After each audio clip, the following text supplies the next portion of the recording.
کہ ان قریب وہ فتح آیا چاہتی ہے، وَأُخْرَىٰ تُحِبُّونَهَا، اور ایک اور شے جو تمہیں بہت پسند ہے، تم چاہتے ہو کہ جو جلدی سے مل جائے، تو اب وقت آ گیا ہے، اب ہم تم سے وعدہ کر رہے ہیں۔ میں نے ساری یہ اس لیے تفصیل بیان کی، ہر آن نہیں ہوتا۔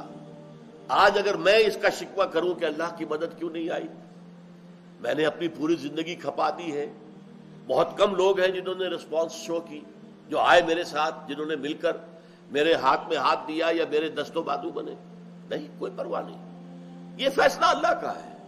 ہمارے لیے کامیابی صرف یہ ہے کہ اگر اپنی پوری زندگی اس کام میں کھپا دی تو کامیاب، اللہ خیر سمجھا۔ اصل کامیابی آخرت کی کامیابی، دنیا کی کامیابی نہیں۔ سینکڑوں نہیں، ہزاروں انبیاء ایسے چلے گئے دنیا سے کہ کسی نے ان کی بات سنی نہیں، تو کیا وہ ناکام ہو گئے؟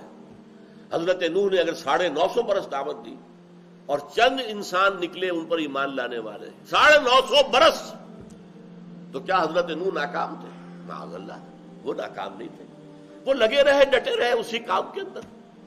ہاں، اگر ریسپانس ملتی، لوگ آتے تو اگلا قدم اٹھاتے، پھر اسلامی حکومت قائم کرتے، لیکن اگر ریسپانس ہی نہیں، آوان و انصار ہی نہیں، مددگار ہی نہیں، ساتھی ہی نہیں، دست و بازو ہی نہیں، تو اگلا قدم اٹھانے کا سوال ہی پیدا نہیں ہوتا۔ میں اس کی مثال دیا کرتا ہوں، اگر سورج نصف النہار پر کھڑا ہو جائے، نیچے نہ اترے، ڈھلکے نہ، تو ظہر کا وقت آئے گا ہی نہیں، ظہر آپ پڑھ ہی نہیں سکتے۔ اسی کہ ظہر کا وقت تو آئے گا لدلوک الشمس سے، جب سورج جو ہے وہ نصف النہار سے مغرب کی طرف ڈھلک جائے گا، تب ظہر کا وقت شروع ہوا۔ اگر سورج وہی کا وہی کھڑا ہے تو ظہر کا وقت آیا ہی نہیں، آپ ظہر پڑھ نہیں سکتے۔